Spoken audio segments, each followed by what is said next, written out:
Assalamualaikum kanallar, yaxşımı? Mən bir gün gecə səyahəti. Mana bunlar. Bulu biyə.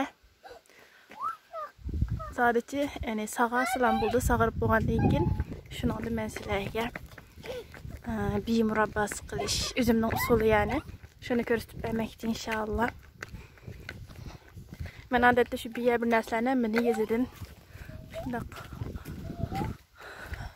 tabii şeyini ekilip kılımı bazarda almayım esasen.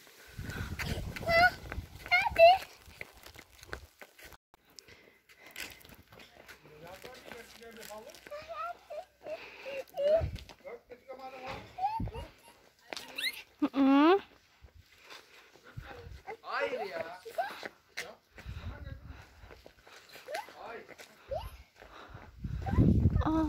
Ayva değil mi bu?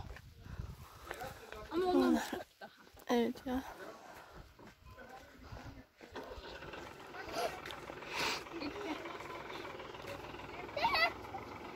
Traktör geldi mi lan?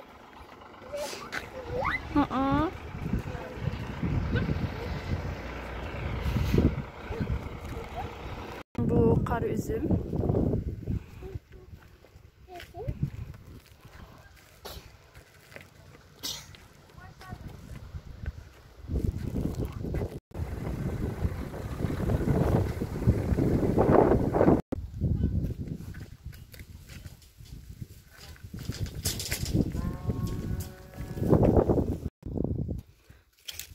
Incir kızlar.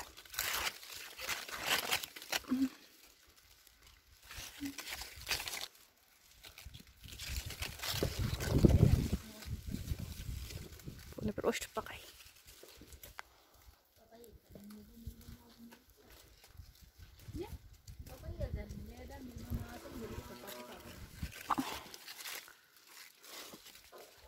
Bana buradan hazır.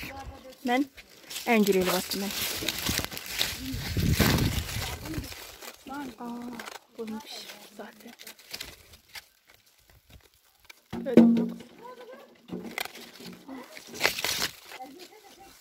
bir tane poşet versene bana İrem. nereden vereyim ki? Burada yok mu? Ana bir yerden ben incir toplavatım. İncir murabbası kılıç için.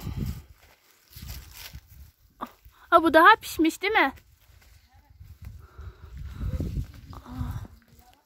Bana bu şekilde ben incir murabbası yapayım. Yani incir murabbası kalayım. Reyhanlar.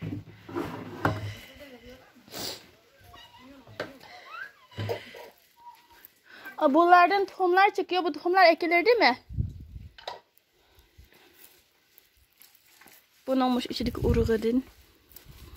Öyle öyle bir tersak çıkır yani. Hani şu Ecem var ya. Bunu istiyorsun senden, bunu ver bana. Vermeyecek mi? Hadi bana bunu. Bu Nilofer. Sen o zaman getir.